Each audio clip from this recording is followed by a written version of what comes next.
Today we will be discussing daily current affairs of 11th of November 2022. So let's start with the first news of the day. The first news is about the central counterparties. So what are these central counterparties and what the news is about? The ESMA, that is the European Financial Market Regulator, which is European Securities Market Authority, has said that it withdraws the recognition that it had given to the 6 CCPs, means the central counterparties. So on October 31st, the ESMA had given this statement. The 6 central counterparties of which the Financial Market Regulator has withdrawn its recognition are the Clearing Corporation House of India, the Clearing Corporation of India Limited, the Indian Clearing Corporation Limited, the National Stock Exchange Clearing Limited, Multi Commodity Exchange Clearing, India International Clearing Corporation Limited, and National Stock Exchange IFSC Clearing Corporation Limited. Now, if you have noticed that all these are basically the clearing houses. Alright, now what are these clearing houses? So let's understand it with the help of a diagram. So suppose this is a clearing house, right? Clearing house is basically an entity or establishment. It can be either in the demat form or it can be a physical establishment. Alright, but generally demat form is preferred these days. That is dematerialized, that means digital form. So what happens if there is a person who is interested in trading security? So this security is settled in T+1 time, which is the day at which the trade has been done, and it will require 1 day to clear. That means to transfer the security, equity bonds or debentures from one person to the another person. So the process which takes place of transferring the dematerialized form of the equity, bond, debentures, etc. is done by these clearing houses, and these clearing houses are known as the central counterparties, and ESMA, which is the European Securities and Market Authority, has withdrawn its recognition to these 6 CCPs. Now, the question arises that why this ESMA has withdrawn the recognition. So, according to the EMIR, CCP in a third country can provide clearing services to European banks only if it is recognized by the ESMA. Alright, so according to the EMIR, only those CCPs can provide the clearing services, that means the settlement services of the trade, which have been given recognition by the market authority. The decision to de-recognize Indian clearing houses, they came to no cooperation arrangement between the ESMA and the Indian regulator. So why this decision has been taken by ESMA? Because there was no arrangement of cooperation between the ESMA and the Indian regulators such as RBI, SEBI and IFSCA.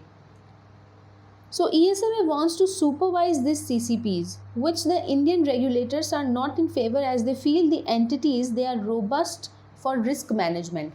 Now, according to the ESMA, they say that they want to regulate these or supervise these clearing houses. However, Indian regulators, they are of the opinion that these clearing houses, they are robust enough and they do not need any regulation by the ESMA or supervision by the ESMA.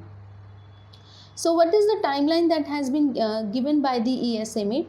So the EU regulator has said that it will defer the application of the withdrawal decision until the 2023 to mitigate the adverse impact of the move on EU market participants. So till 2033 has been given to Indian clearing houses, that before that they have to complete their settlement process before the recognition will be withdrawn, right? So this is the timeline that has been given to the clearing houses.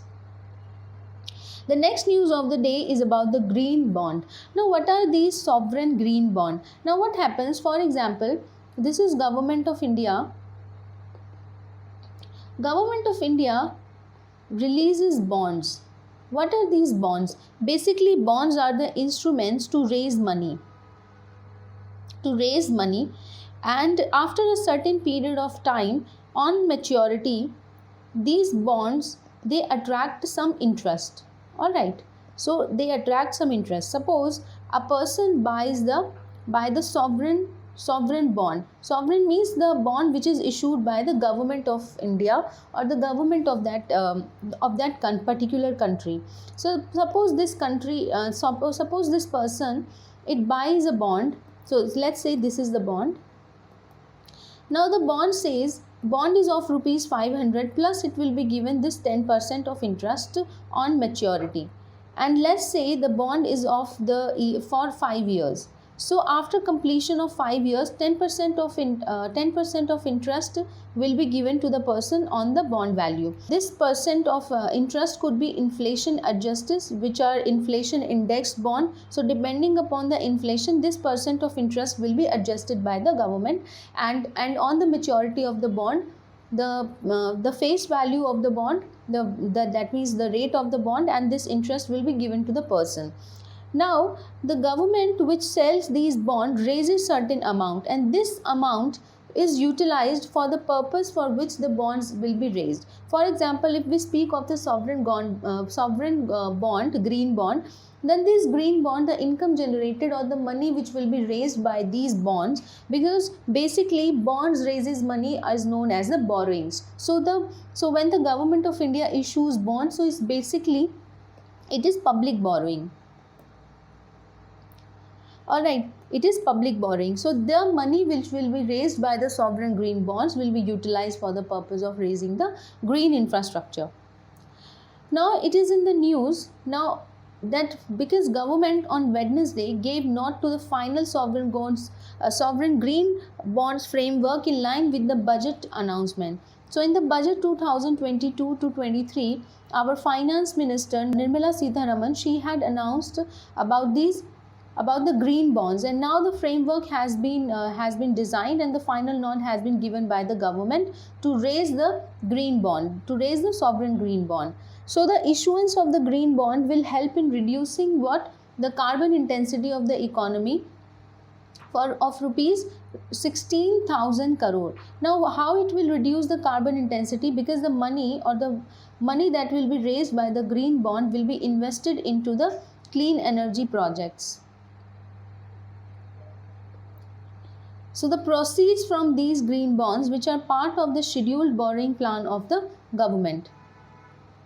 It is part of the government's borrowing plan. It will be used to fund the renewable energy efficiency projects, clean transportation, water and waste management, pollution prevention and control. However, there are certain activities which have been exempted by the government from the purview of the sovereign green bond, such as nuclear power generation, the landfill projects, the alcohol, weapons, tobacco, gaming, palm oil industries, hydropower plants which are larger than the 25 megawatt. Because if we look at the amendment that had been done and the guidelines which were provided by the government of India, the hydropower plants which are less than the 25 megawatt are considered as the renewable energy project.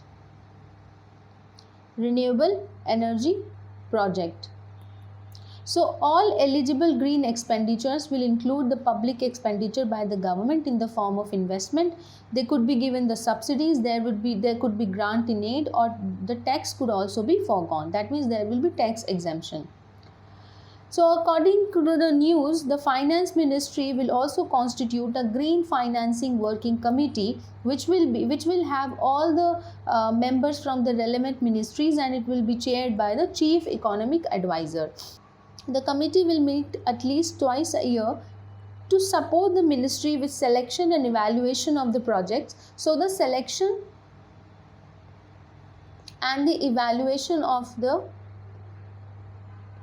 projects will be done by this committee, and other work related to the framework. Allocation of proceeds will be reviewed in a time-bound manner by the committee to ensure that the allocation of proceeds is completed within 24 months from the date of proceeds. That means 2 years.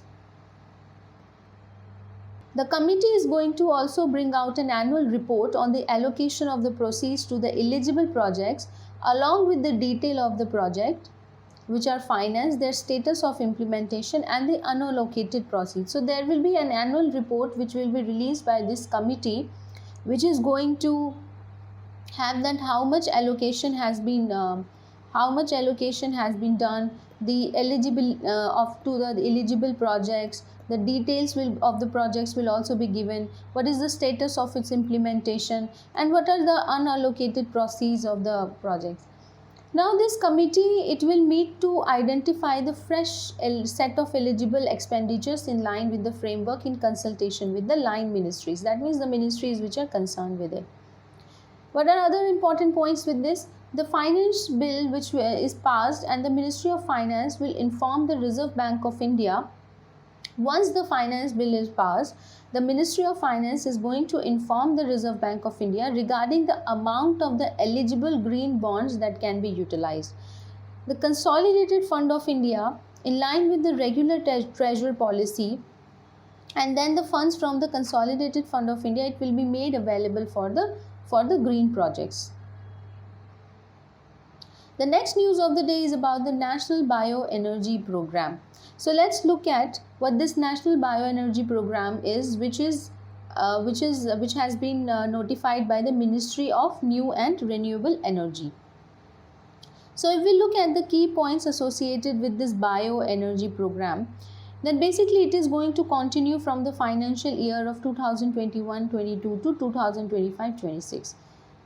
The program has also been recommended for the implementation in 2 phases. The phase 1 of the program has been approved with a budget outlay of 858 crore rupees.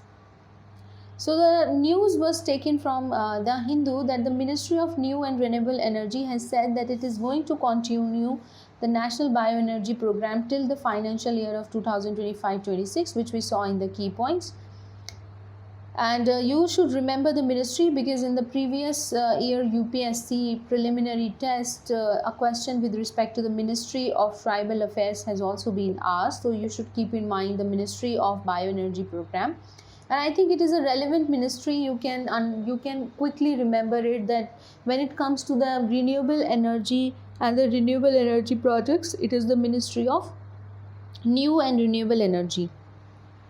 Basically, the objective of this bioenergy program is to use the huge surplus of the biomass in the form of the cattle dung, industrial and the urban bio-waste, which is available in the country, for the energy recovery. So if you understand that India is on its path for the energy efficiency, as well as this clean energy and circular economy. Bioenergy, renewable energy, recycling, etc., it is all part of these 3 important points that I have raised. That the urban bio waste which is available in the country, it could be used for the energy recovery. For example, the solid municipal waste, which is organic in nature, because the solid municipal waste contains both organic and inorganic, and the organic substance that could be utilized for the purpose of energy recovery. The biogas program to support the setting up of family and medium-sized biogas in rural areas, so as to provide energy to the rural areas. It will also include 3 sub-schemes. And what are those schemes?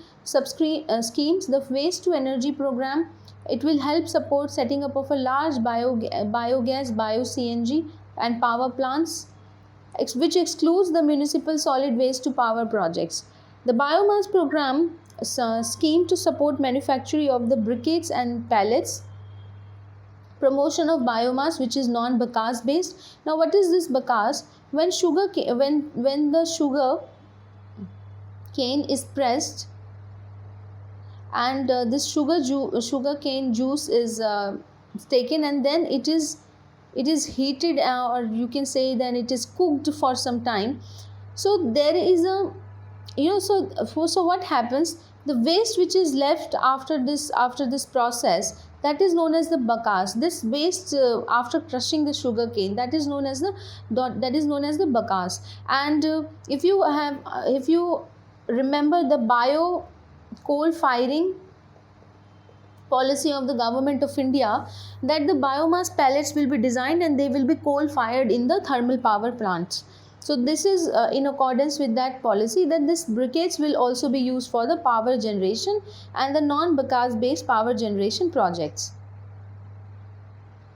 The next news of the day is about the G20.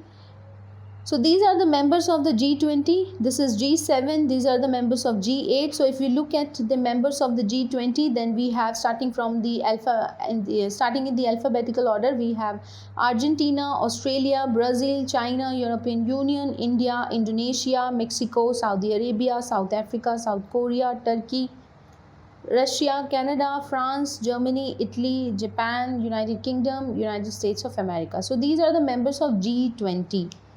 Now, so European Union, it consists of 27 countries after the Brexit. Alright, so if this is the new logo that has been unveiled by the Prime Minister Modi, because India is going to assume G20 presidency from December onwards, and Prime Minister Modi is going to attend the G20 meeting in Bali in Indonesia in November, from 11th to 14th of November. So from today to 14th of November, Prime Minister Modi is going to attend the G20 meeting in Bali, Indonesia, and in December 2022 to November 2023, India is going to assume the G20 presidency, and next year in India we will have the G20 meet, and this is the G20 logo. So if you see, this is the lotus which represents the peace, and we have the Bharat 2023 written in this Hindi Devanagari script, and this is in India. India is written in English here. Then the logo is the Vasudev Kutumbakam, which means one earth, one family, and we have one future. And this is the earth, which symbolizes the oneness of this earth. Alright, so this is how the logo of G20 looks like. Now, why this was in news? Because the logo was unveiled recently by the Prime Minister. The theme has also been talked about, which is Vasudev Kutumbakam, and the news has been taken from the Indian Express. So what are the main points related to G20? So if we speak of the G20, then it is a forum. Basically, it is an informal forum, and there is no formal forum. Any of the country host the G20 meet, and it invites the other countries and other interested guest countries. And basically, this is an international economic cooperation which represents around 85% of the global GDP, 75% of the global trade, and about 2/3 of the world population is represented by G20. So G20 was formed in the 1999 in the backdrop of the financial crisis in the late 1990s, which are known as the East Asian crisis. So because of this, there was economic instability. So in order to prevent any future economic instability, G20 was formed in 1999, and it consists of the finance ministers of the respective countries. It consists of the governors or the chairpersons of the central bank of the respective countries. The aim of the G20 was to secure the global financial stability by involving the middle income countries. The first G20 summit took place in the year 2008 in Washington, D.C., USA. It operates without a permanent secretariat or the staff. Like I said, it is an informal forum. The chair, it rotates among the members, and it is selected from a different regional grouping of the countries. The chair is a part of the revolving three, which is known as the G20 Troika. So the current G20 Troika is the Egypt, Indonesia, and India. Egypt hosted the meet this is the Indonesia which is hosting the meet. India is going to host it, and Egypt had hosted it. So the past, present, future of G20 is represented by the G20 Troika. So the chair is a part of the revolving three-member management group of the past, present, future chairs, referred to as the G20 Troika. So the preparatory process of the G20 summit is conducted through the Sherpas and the finance track. Sherpas are basically the representatives of the country in the on the G20 platform. So they focus on the non-economic issues. So G20 has two platforms, the economic platform and the non-economic platform. The economic platform is taken care of the finance tracks, and the non-economic platform is taken care of by the Sherpas, such as development, and the non-economic track includes development, anti-corruption, food security, that also addresses the internal aspects, such as the procedural rules of the G20 process, etc., etc. And the finance track, it focuses on the economic and financial issues. The next news of the day is about the Middle East Green Initiative. Now, what is this Middle East Initiative? The Union Minister of Environment, Forest and Climate Change, it attended this Middle East Green Initiative Summit in 2022 at COP27 in Egypt, which is happening in Sharm el Sheikh, right? So this is the place where COP27 is happening, and COP26 was in Glasgow. COP26 was in Glasgow, right? UK. So this initiative is a Saudi Arabia-led initiative to drive your unified climate action. Basically, the aim is to provide a defined roadmap for the regional climate action. It also aims to plant 50 billion trees across the Middle East region and reduce the carbon emission by more than 10%. So this is an important news you should keep in mind from your prelims perspective.